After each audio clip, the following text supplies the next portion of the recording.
Ladies and gentlemen, it's a chicken sandwich here, bringing you the gameplay I promised you a few days ago of Fulgore for Killer Instinct.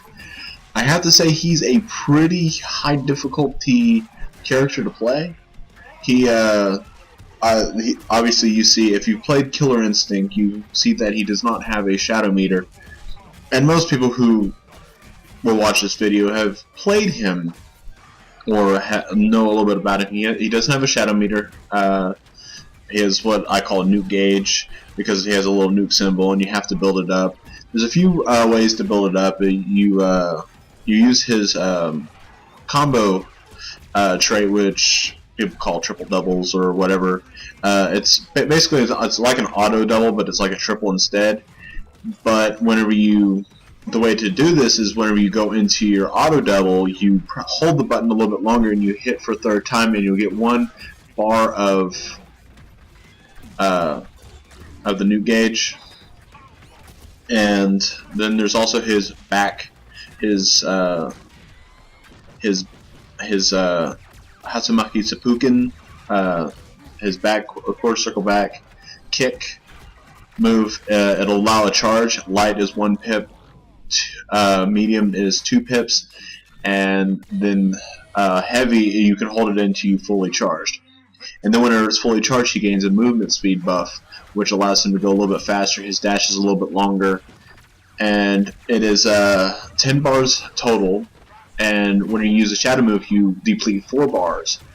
And if he ever goes into instinct mode, he gains bars over time as well. And then whenever he goes into when he's in instinct mode and he has full bars, you can access his devastation beam, which is quarter circle forward all punch. So, and that move deals like 40% to 41% damage, probably depending on your what half of health you're at or whatever, you know. I mean, whatever percentage, maybe like 40.5% health, 40.5% health. Yeah. Sorry about that. I had a little brain fart on how to actually say that. He has a lot of moves similar to Jago. He has an uppercut. He has a fireball. He has a kind of wind kick thing, but which is his blade dash instead. And then he has a cool little roundhouse move, which is forward heavy punch. And then he has an overhead move, which is back heavy punch. And some of his moves are pretty interesting. I mean, he seems to be kind of hard, but the problem I have is the way I play fighting games is I can't always manage to precisely hit buttons. So whenever I'm trying to do his like his blade charge, which is a quarter circle forward kick, sometimes I'll accidentally do the Shoryuken move, which is forward, then quarter circle up, forward, then quarter circle forward, kind of punch or kick, which is his teleport. And that's part of the difficulty in playing him. It's like I'm not very precise with a controller like that. So sometimes whenever I want to do his blade charge, I'll be doing a teleport instead, and it'll end up getting defeated in the end.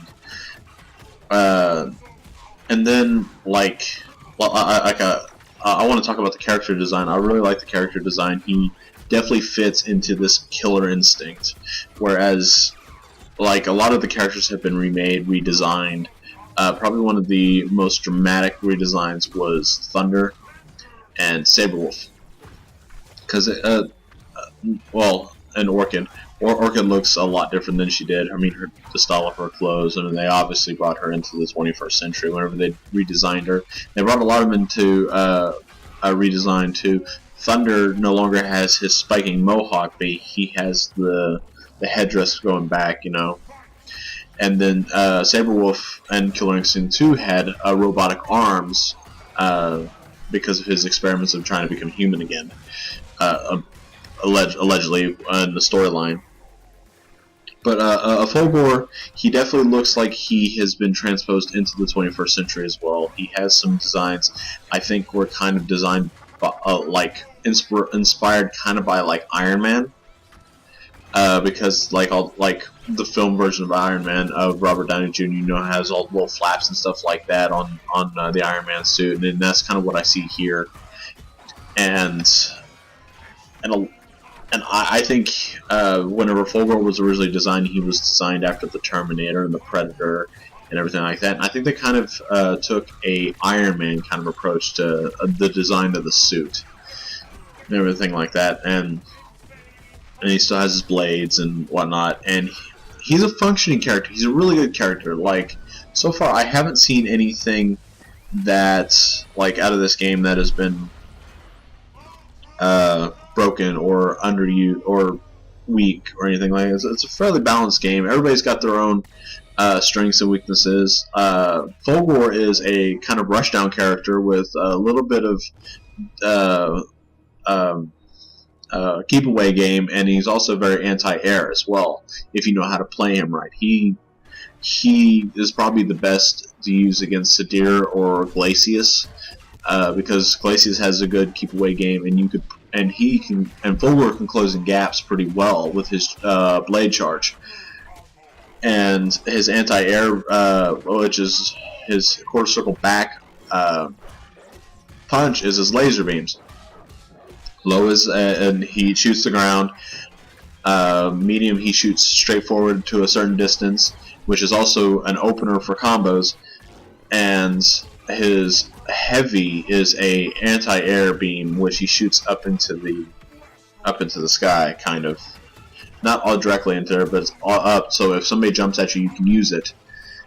And then, so his playstyle is, his meter management that you have to do is the hardest part about it, because if you don't know how to manage his meter, in which I'm still trying to learn how to manage his meter, you can't perform his shadow moves and go into instinct mode and immediately be able to use your devastation beam and just shadow counters and everything like that, which all the things that meter is needed. You need to be able to kind of manage his meter. I believe his auto triples are the worst way to gain meter. So that's, but it is a way. But you can auto triple, and then back up, and then start a new combo, auto triple again. And there's just several ways to do it. I mean, you're going to see me playing here, and I'm trying my best to play him as I could. I mean, I'm not a great fighting game player. I'm no Evo qualified player. You'll see here I'm very noobish when it comes to fighting games, but I've been playing them all my life, and I've never been into the meta game of fighting games to where I know how to do everything, be master level competitive. I don't even play with a fight stick. I play with controller, which is the weakest way to play. I mean, if I could afford a fight stick, I'd buy one, because I really love Killer Instinct. As I've said before, this is the reason why I bought my Xbox One. This is the reason why, I really love this game, and this is the one fighting game I've been able to consistently play over and over and over again. I really think this is probably my favorite fighting game of all time. I mean, it's easy to get into, and it's easy to look good while playing, but a seasoned fighting game veteran will see that the moves I make are kind of noobish. My combos are very incomplete. My combos aren't long enough. I'm not doing enough damage. And some combos I can get up to 35% damage if I try with Fulgore. Still, right now, my best character is Orchid. Like, Orchid is the one I play online with if I want to try and rank up, which I'm still not ranking up very good, because I'm still coming, like, the matchmaking system is kind of still broken to me, because I'm going in there playing, and all of a sudden, like, I'm getting ready to rank up to rank 3 or something like that, and all of a sudden it'll toss me into a lobby with a rank 18 or rank 20, and I'm just like, why? Why am I in this ranking system of somebody who is so much higher than me, who has so much more skill than me? It's supposed to be a skill-based matchmaking system. So, I hope you guys have enjoyed this video of me playing Fulgore. I hope you guys come to see more of my content later. check out the rest of my channel. I post much more stuff, and please, if you would, leave a comment. Tell me what you think about Fulgore, if you played him, if you have any tips for me. And this has been a Chicken Sandwich, signing out. Have a good day.